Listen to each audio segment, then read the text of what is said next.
Chers internautes, bonjour, merci de nous rejoindre pour cette édition du 3 décembre 2021 d'Informatique News Hebdo, votre émission hebdomadaire dédiée à l'actualité de l'informatique et des télécoms.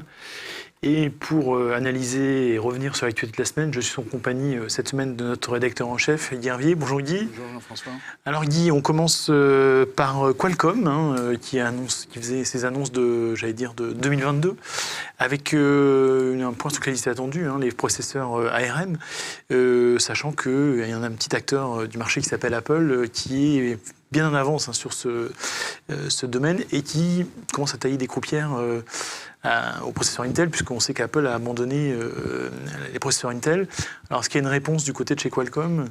Une réponse du côté de chez Qualcomm, c'est suite à un rachat d'une société qui s'appelle Nuvia, qui a été rachetée en début d'année pour la coquette somme de 1,4 milliard de dollars. Une société des anciens Apple, une société qui avait été créée en 2019. Donc, vous voyez que belle plus-value. Une belle valorisation. Et donc, effectivement, c'est la troisième génération des Snapdragon qui vont donc en architecture ARM, qui sont destinés à équiper les PC sous Windows. Donc, la différence avec Apple, c'est que Apple maîtrise sa filière complète, donc il peut décider de tous ses choix. Dans la filière PC, c'est différent, puisque c'est une filière ouverte avec des fournisseurs qui viennent un peu de partout. Néanmoins, il y a deux processeurs qui sont proposés. Il y en a un qui sera, alors c'est le 8CX et 7C+, en 5 ou 6 nanomètres, et donc qui l'un sera destiné à équiper des ultra portables et puis des portables qui n'ont pas de ventilateur, et l'autre qui sera plutôt destiné à l'entrée de gamme et au Chromebook. Et ça sera présenté à l'occasion du CES de Las Vegas. Je dirais que l'intérêt principal, c'est que enfin, il y en a d'autres. Alors, les performances, déjà, pour parler des performances, elles sont, par rapport à la génération performance précédente, c'est une amélioration de 40 à 50%. Enfin, ça dépend ce qu'on dit, mais enfin, en tout cas, c'est très significatif. Et donc, ça va permettre, d'équiper des PC sous Windows de manière tout à fait satisfaisante. Un des intérêts importants, c'est que on aura des matériels qui, pour les portables, qui auront une autonomie extrêmement beaucoup plus importante. Oui. On parle de 25 heures d'autonomie, donc là vous voyez qu'on arrive vraiment à la journée de travail, à des niveaux. Oui, la journée, une grande journée. Ça dépend où vous travaillez d'ailleurs. Mais donc c'est quand même une avancée, même si on a connu avec les disques électroniques dans les PC maintenant, je dirais que l'autonomie est quand même beaucoup plus satisfaisante qu'elle n'était auparavant avec les disques mécaniques. Mais en tout cas, c'est encore un progrès important. Et alors effectivement, la grande différence avec Apple, qui a changé déjà un certain nombre de fois, il a commencé avec Motorola, ensuite est passé au PowerPC, donc c'était une alliance entre IBM, Apple et Motorola, est ensuite passé à Intel en 2005, et puis a développé ses propres processeurs sous architecture ARM, donc avec le fameux M1 en 2020, pour équiper ses Mac.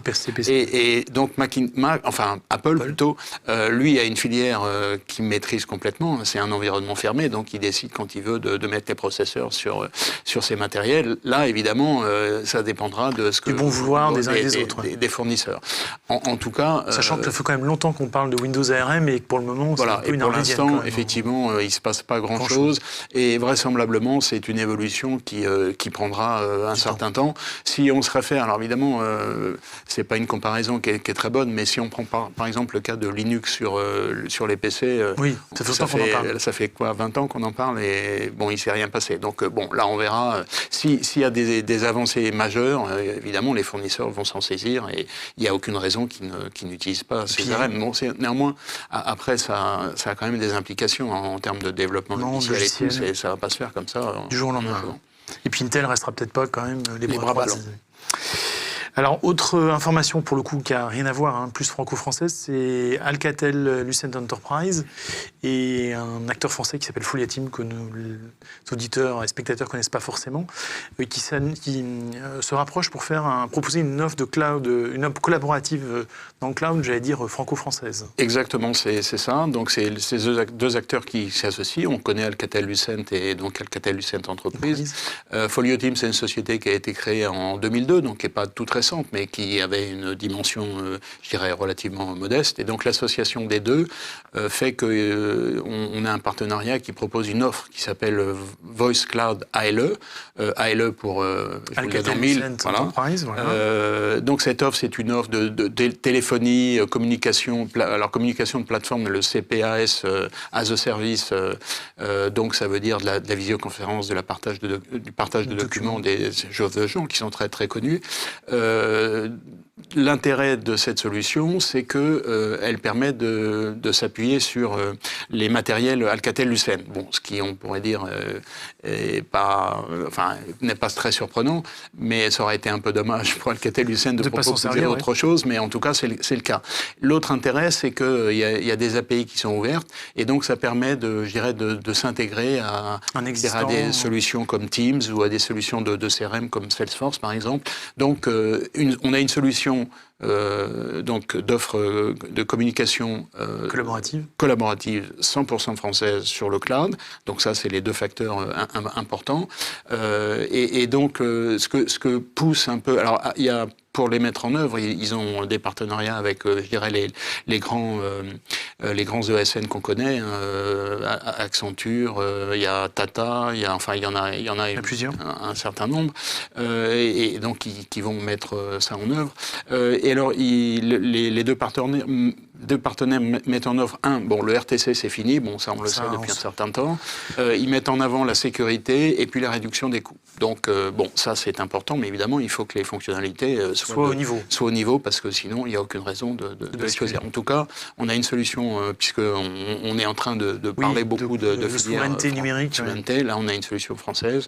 Donc en tout cas, on ne peut que suggérer aux gens de regarder ce qu'il y a dessous. Très bien.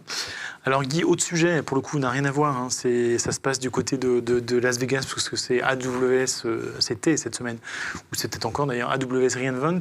Et on a des annonces qui sont intéressantes pour une partie de nos spectateurs, notamment ceux qui opèrent les mainframes, puisque AWS propose maintenant de déplacer les mainframes dans son cloud avec une offre spéciale. Alors j'allais dire, c'est pas une initiative. Voilà, c'est pas une initiative nouvelle. Il y en a un certain nombre qui s'y sont collés.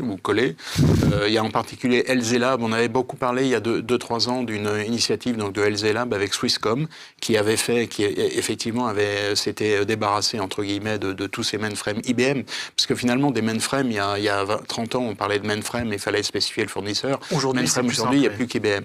Et donc il s'était débarrassé de ces mainframes IBM pour passer sur une solution, je crois, x86. Alors, je ne sais plus si c'était Linux ou Windows, je ne sais plus, mais en tout cas, c'était une initiative comparable. Donc là, AWS propose ça. Alors, pour revenir sur reInvent, il y avait tout un tas d'annonces. Il y avait le Graviton, donc un nouveau processeur. Il y avait une amélioration de la plateforme d'intelligence artificielle.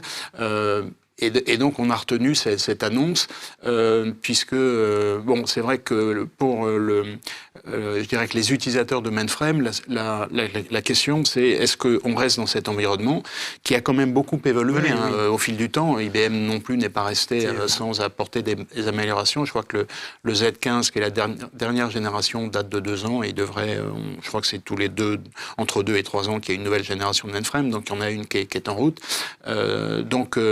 IBM n'est pas resté inactif. Donc la question, c'est est-ce qu'on reste avec cet environnement mainframe ou est-ce qu'on passe à une solution plus moderne et éventuellement passer au cloud. Plus ouverte. Et donc c'est ce que propose AWS.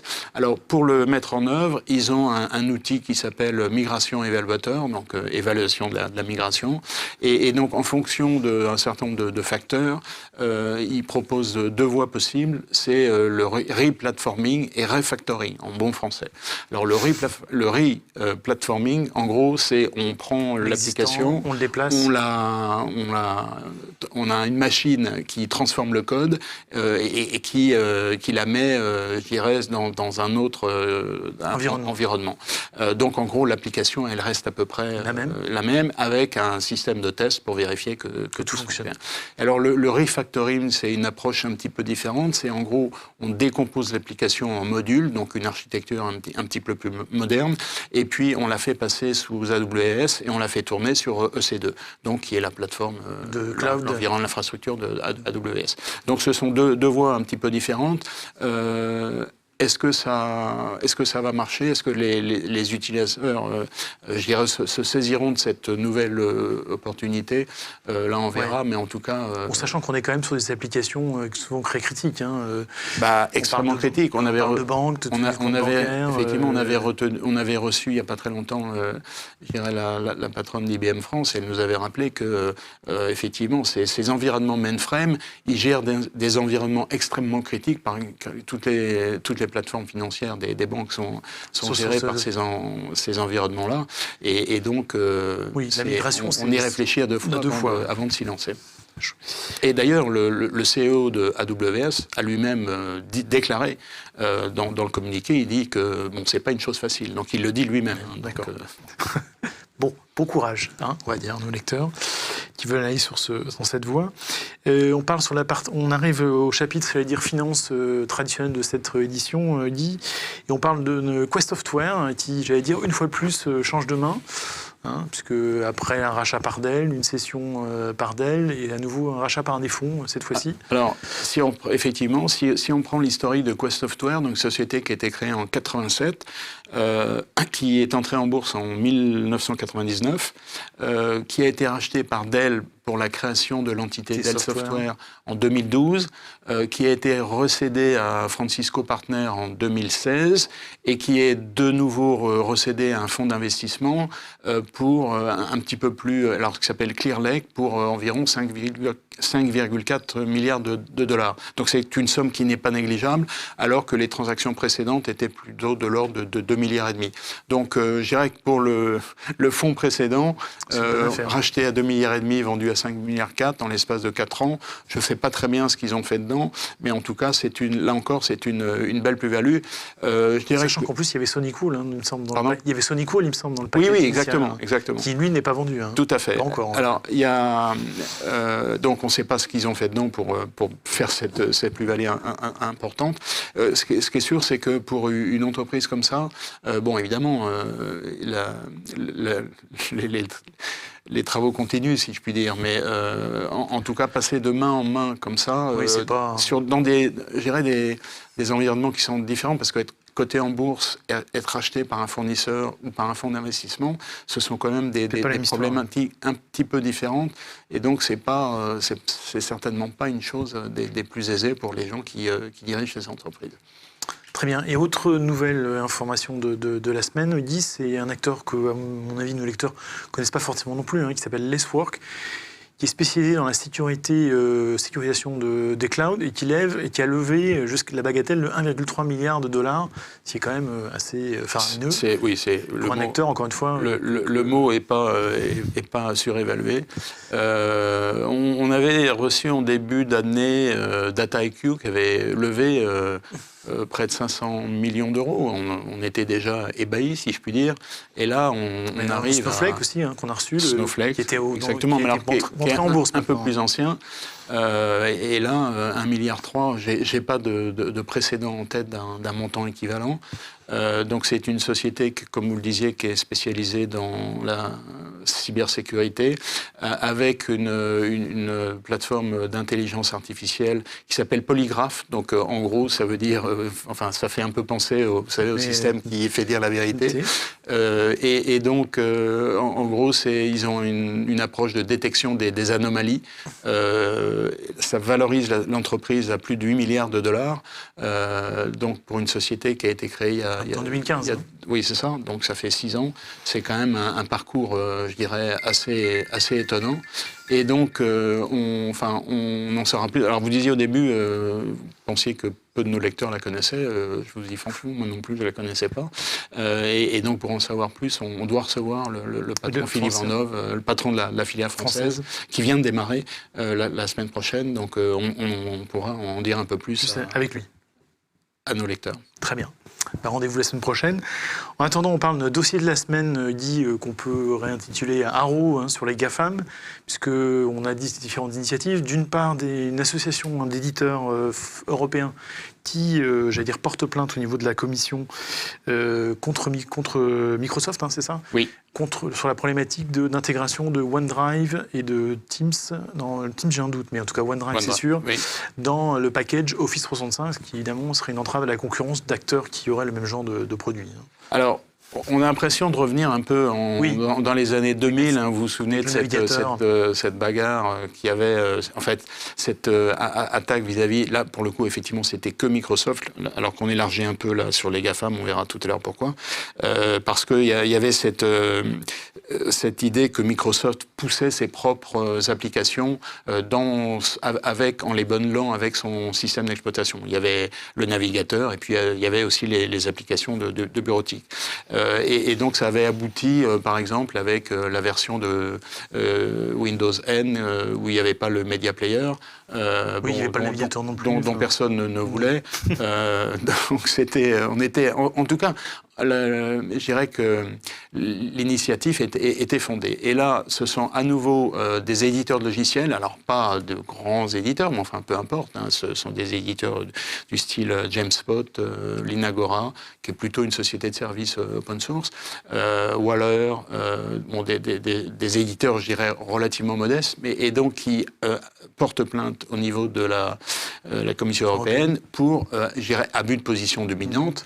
Et donc la raison, c'est toujours la même, c'est que là, Microsoft, finalement, a un peu oublié ce qui s'était passé il y a quelques années et recommence de bis repetita, on va dire, puisque, alors vous n'étiez pas sûr pour Teams, mais Teams est bien intégré dans Windows 11. OneDrive est aussi proposé en solution intégrée. Edge, ça fait longtemps, mais je dirais que les navigateurs, tout le monde s'en moque un peu, si je puis dire, mais enfin, peu importe. Et donc, et puis, je dirais Office avec les web apps qui sont disponibles sur le Microsoft Store. Donc tout ça fait que c'est une approche qui est encore, je dirais, un peu identique. Et donc ces éditeurs de logiciels s'élèvent contre ça et portent plainte. Donc ça, c'est un premier volet. Et le deuxième, c'est là pour le coup, c'est les opérateurs de télécom. Et là encore, c'est pas nouveau comme réflexion. Et en gros, ils disent c'est bien gentil, nous on s'occupe des tuyaux, même s'ils essayent aussi de s'occuper du contenu à mettre dans ces tuyaux, mais ils s'occupent principalement des tuyaux. Ce sont des investissements qui coûtent très cher, et donc il y en a 12 qui, alors là c'est pas ils portent plainte, mais c'est une lettre ouverte, donc vous voyez qu'on est déjà un degré en dessous, mais en tout cas dans cette lettre ouverte, ils s'émeuvent du fait que eux ils sont obligés d'investir, et puis les GAFAM auxquels il faut ajouter Netflix, parce que Netflix est quand même un utilisateur de bande passante très important. Vous vous souvenez qu'à un moment, on parlait de Netflix utilisant près d'un tiers de la bande passante d'Internet à certaines heures aux États-Unis. Donc, c'est colossal. Et donc, en gros, ils disent, nous, on est obligés de faire tous ces investissements, et c'est les OTT, donc over the top, ceux qui profitent des infrastructures, qui en tirent tout le bénéfice. Donc, ce serait juste, je dirais, qu'ils payent une quote-part. L'éternel débat, on va dire. Je crois qu'il y a 12 opérateurs télécoms, les plus importants, BT, Telefonica, Orange, Deutsche Telekom, une douzaine qui ont lancé cette lettre ouverte. Je pense que c'est une première démarche qui, si elle reste à ce niveau-là, à mon avis, ça n'ira pas vraiment très loin. Mais c'est peut-être, je dirais, pour avertir d'initiatives qui sera un peu plus forte. Et ils rappellent deux chiffres. En gros, ils disent que alors au niveau européen, justement pour se mettre à niveau, pour passer au gigabit, il va falloir encore plus d'investissements, mais en 2020, l'ensemble des investissements représentaient de l'ordre de 50 milliards d'euros, donc vous voyez que ce sont des sommes qui ne sont pas négligeables, et que pour passer au gigabit, il faudra mettre sur la table 300 milliards d'euros. Donc effectivement, c'est très important, et on voit bien que le modèle économique des opérateurs est, je dirais, de plus en plus compliqué. On voit bien que là où la vie était belle il y a 30 ans, ça devient un peu plus difficile. Alors que de l'autre, les GAFAM, je ne veux pas faire un mauvais jeu de mots, mais enfin, ils sont en train de se gaver, quoi. Donc, Et puis c'est vrai que les opérateurs ont raté la vague du cloud. C'est clair. Si on prend le cas de la France, Orange, sur la partie hébergement, avec toutes les... Ils avaient tout ce qu'il fallait. Et effectivement, je me souviens des premiers, il y a 10-15 ans, assister à des présentations des opérateurs où ils disaient le cloud, ça fait partie de notre ADN. Oui. Parce que c'est une extension de notre activité. Et puis finalement, ils sont passés à côté. Très bien. Écoutez, suite, j'allais dire, une prochaine émission de ces différents procès ou autres lettres ouvertes des acteurs européens face à la puissance des acteurs d'origine notamment américaine. Et puis, on conclut par un... Alors, on ne conclut pas d'abord, on passe d'abord l'événement de la semaine qui finalement a été décalé en janvier, qui est une matinale de nos confrères d'IT4Business sur l'hyperconvergence. Et le sujet a un peu évolué, ça devient l'hyperconvergence socle du cloud hybride ou du cloud privé. Et alors, je pense qu'effectivement, c'est une évolution qui est tout à fait adaptée, puisque si vous prenez le cas de Nutanix, qui, dans le dernier rapport du Gartner, Nutanix et VMware sont les deux acteurs majeurs de l'hyperconvergence. Si on prend le cas de Nutanix, qui proposait son architecture HCI, au départ, ça voulait dire hyperconvergence architecture, et maintenant, ça veut dire hybride cloud infrastructure. Donc, on voit bien que maintenant, le chemin parcouru, au départ, c'était de proposer, je dirais, une architecture globale, tout en un, avec le stockage et puis le traitement dans une même infrastructure, avec la possibilité d'évoluer de manière assez souple. Là, maintenant, la problématique est complètement différente. On l'a bien vu quand on a interviewé le patron de Nutanix.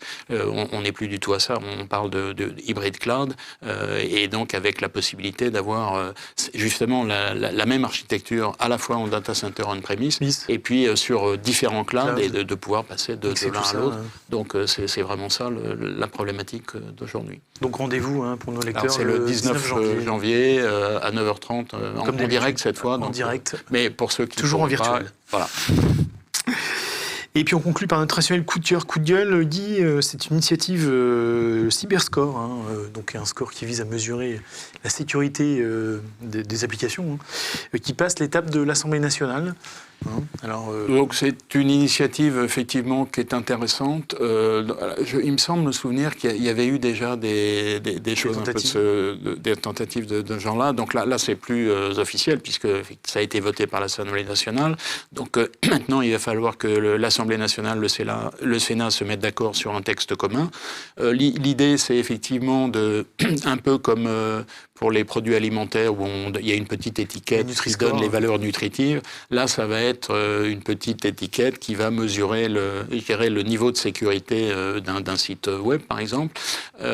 Et donc, c'est soutenu par l'ANSSI, qui va, auditer des partenaires qui pourront faire le référencement, parce que c'est pas l'ANSSI tout seul qui va faire tout ça. Donc, il y aura un certain nombre de partenaires qui seront labellisés par l'ANSSI, qui pourront, donner alors, je ne sais pas comment ça se fera, si ça sera un code couleur ou des choses comme ça. Mais en tout cas, c'est une initiative qui est intéressante. Alors, je dirais que le petit bémol, mais bon, ça, on n'y peut rien, c'est que ça sera mis en œuvre 1er octobre 2023. Donc, c'est pas... Oui, on a le temps encore d'y réfléchir. Mais bon, je suppose que tout ça prend du temps. Ça ne peut pas se faire... Paris ne s'est pas fait en un jour, c'est ce qu'on dit, je crois. Alors, on va conclure sur cette notion optimiste, Guy. Merci en tout cas. Merci à toutes et à tous de nous avoir suivis. Je vous souhaite tout d'abord un très beau week-end et puis une très belle semaine. Et je propose de vous retrouver la semaine prochaine pour une nouvelle édition d'Informative News Hebdo. En attendant, très belle semaine à toutes et à tous. Merci.